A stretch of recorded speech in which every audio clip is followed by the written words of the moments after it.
So yeah, Jimmy, appreciate you joining here in person. Super excited to talk to you a little bit about just your law firm and really kind of diving into to talk about how you got started advertising on Meta and really what it takes to really generate some solid returns on Meta ads as you've done with your law firm. So yeah, maybe you can just introduce yourself and talk a little bit about your firm before Yeah. we dive into it. Yeah, of course. Yeah, thanks for having me here. I'm excited to be in the world famous Jordan's podcast studio. So I'm really excited to be here for the first time. I'm Jimmy. Well, look at the camera. I'm Jimmy. I'm originally from Taiwan and I run a law firm in Oklahoma City right now, and we primarily practice immigration, estate planning, criminal defense, family law, and personal injury. Yeah, man, it's pretty cool. We were just talking before the podcast. We met a couple of years ago. So you were really earlier on in your law firm growth journey. You were a little bit farther than just getting started, but it's been awesome being a part of that journey with you over the past couple of years. And I know one of the things that you really kind of introduced me to and taught me about was Meta ads and get more cases and really venturing into what is now become super popular in today's climate is running Meta ads for your law firm. So how did you get started doing so? Yeah, so as I mentioned, I'm originally from Taiwan, right? So I didn't really have deep roots in Oklahoma.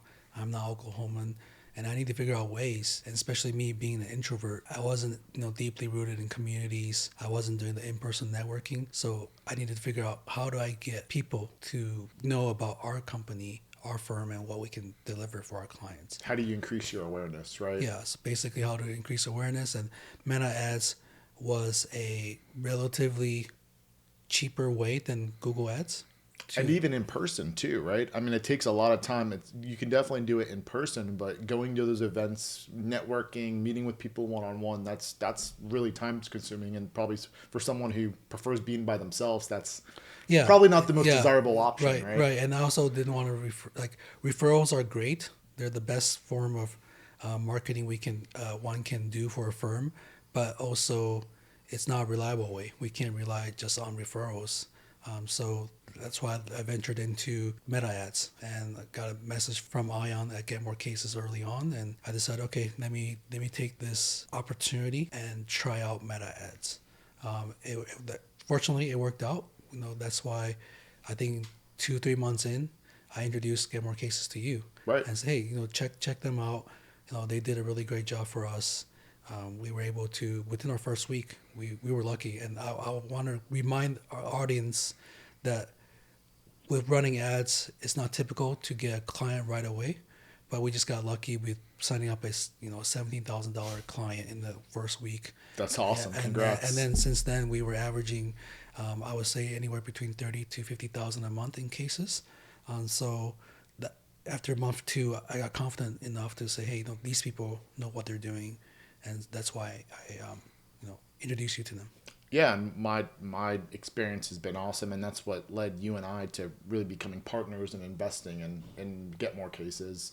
But I really want to go back to kind of talking about get more cases and really the Meta ads, because one thing I hear from so many different people, whether it's lawyers or non-lawyers, people who have tried Meta, they say that running Meta ads, there's so many junk leads that they get, and so they start getting the junk leads, and then within a month or 2 months they stop.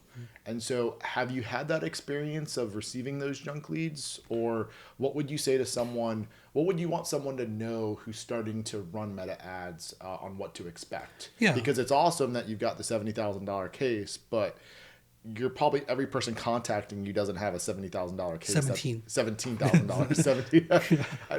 Everybody contacting you doesn't have a $17,000 Yeah. case, do they? No, no, Yeah. and so, and that's with running any ads, even on Yeah. other platforms. Like if you run ads on TikTok, which we don't, but Google or any other platforms you run ads, it takes time for the ads to learn how to best serve those ads to the correct audience.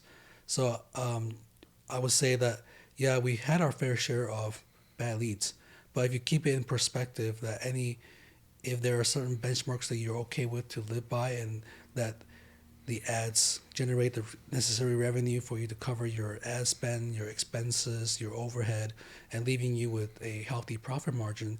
If you have that perspective in mind going into it, then you can keep yourself kind of grounded in And sometimes the ads, they don't, marketers will tell you, oh, you might sign up, convert every two, out of 10 cases, you might convert 2 cases. Yeah, But correct. but they don't come in like the way you think. Like, oh, every 10 I'm gonna get 2. Yeah, Sometimes might be it 10 could be bad, 10 bad, yeah. 10 bad, and then And the then next 6 are good. Yeah. So you need to have that perspective in mind, Yeah. and that's why when people ask me with doing a strategy, doing like a venture, give it at least 3 months. I always say give it at least 3 months. Make sure you're committed to at least a 3 month spend of understanding. Okay, this is your 3 month spend. How much you're gonna spend, and be okay with if for some reason the ads don't work. Like that's a mentality I've always told myself. Okay, if I'm gonna commit to, let's say, $20,000 in the next 3 months, am I okay if I don't generate any money? Obviously, not gonna be happy about it. Right. But at least have that perspective in mind. Worst case scenario, you lose all that 20,000. Middle case scenario, maybe you break even. Yeah, I even case. challenge what you said. I tell people that are thinking about advertising, you need to at least give it 6 months. I'd say 6 to 9 months. Wow. Yeah, because it takes time to optimize. It takes time to correct. And one of the things, like especially with Meta, is people start calling and ringing the phone, right? So that's great. People are ringing the phone, but do you have people trained, and have you developed the people that are answering the phones well enough to be able to qualify those leads? Because I can probably tell you with certainty that if you are thinking about running Meta ads, one of the experiences that will happen is the phone will ring. And one of the first feedbacks that you will probably have is your intake staff, the people answering your phone, they're going to say, there are a lot of people that are calling that they're not good cases. But if 2 or 3 out of those 10 are solid cases, then it's doing what it needs to do. Right. And I think going back to your point, it's looking at it more from a data perspective than saying just intuition or just what, the feedback that you might receive from some of your team. Because when you look at the data doesn't lie. Right. And then a quick reframe for that, like when your team tells you these are junk leads, these aren't really people in the market, a quick reframe is like, okay, you pay for it anyways. They called you, they used up the click spend. Why not turn it into a positive Google review for your company or a testimonial that these people were kind to me, were willing to listen to me briefly, and were at least helpful. And even though they couldn't help me, they were pointing me to some resources they had, or pointed me to other law firms that could actually help them, and it could actually become a referral strategy. Have you done that? I'm still trying to. Okay. I'm still trying to, because in the early days it was me, Yeah. so I was able to do that more. It's harder to get my team buying sometimes. I keep reminding them, hey, if they're not, just be nice. At least I can live with you spending 5-10 minutes and it doesn't turn into a sales, but leave a good impression on them that, oh, these attorneys, they were nice, they were helpful, even though they can help me. And if it's something that we don't do, if we have a list of referral partners and we're like, hey, maybe we can refer to them, and us as attorneys, we can collect referral fees in most states. Some states, you can't, but in most states you can collect a referral fee, and that's additional revenue to kind of recoup your ad spend. Yeah. And getting Google reviews, right? You can send them, hey, thank you for calling us. Sorry we couldn't help you, but hopefully the information I gave you was helpful for you to navigate to the next step. And people are usually happy to leave a Google review also. Yeah. If I'm being completely vulnerable, we have around 25 team members, and we've grown a lot in the last 6-7 years. And right now, if I'm being vulnerable, one of our biggest challenges is getting the phone to ring is the easy part, especially with Get More Cases and doing those Facebook ads. It's going to get your phone to ring. That's the easy part. The hard part is keeping up with answering the phone and doing it in a timely manner, and then following up and making sure you're nurturing those leads.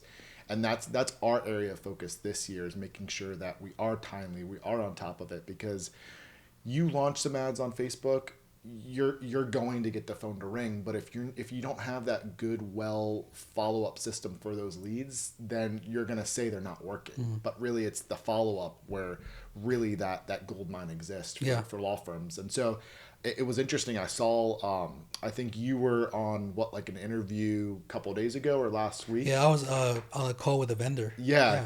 Why don't you share a little bit about that story? Yeah, so a vendor's trying to sell me an AI agent, an outbound AI agent actually, that whenever a lead comes in, the AI agent will immediately get that person get the the person who submitted the lead on the phone, so it stops them from shopping around Yeah. and having to submit inquiries with other firms.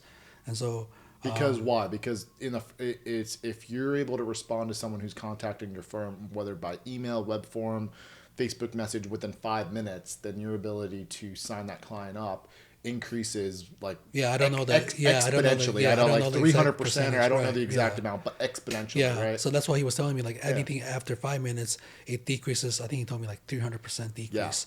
So I was like, okay, let's put this to a test because he asked me, "Do you know how fast your team outreach?" I was like, actually, I don't know. I just like I know that they work hard, and whenever things come in, and whenever I notice it, I send it to my team, and they say, "Oh, they already contacted." But I might have seen it like 10 minutes later or 15 minutes later, so I don't know how fast. So I was like, "Hey, let's put it to a test." So I asked the vendor to go ahead and go on my website, fill out the While you're form. being interviewed, Yeah, and you put the timer on your phone, yeah. right? So I just started the timer. I was like, okay, start. And then so he filled it in. It took about a minute for the form to become an email to the team members. And then it was 6 minutes and 53 seconds when my team finally reached it out. So a little bit above 5 minutes, but if you kind of factor in the automation time that it took place, but still on the client side, it would have been 6 minutes 53 seconds. Yeah. Internally, I think it was closer to 5 minutes. Yeah, But that's great. But still, Good job.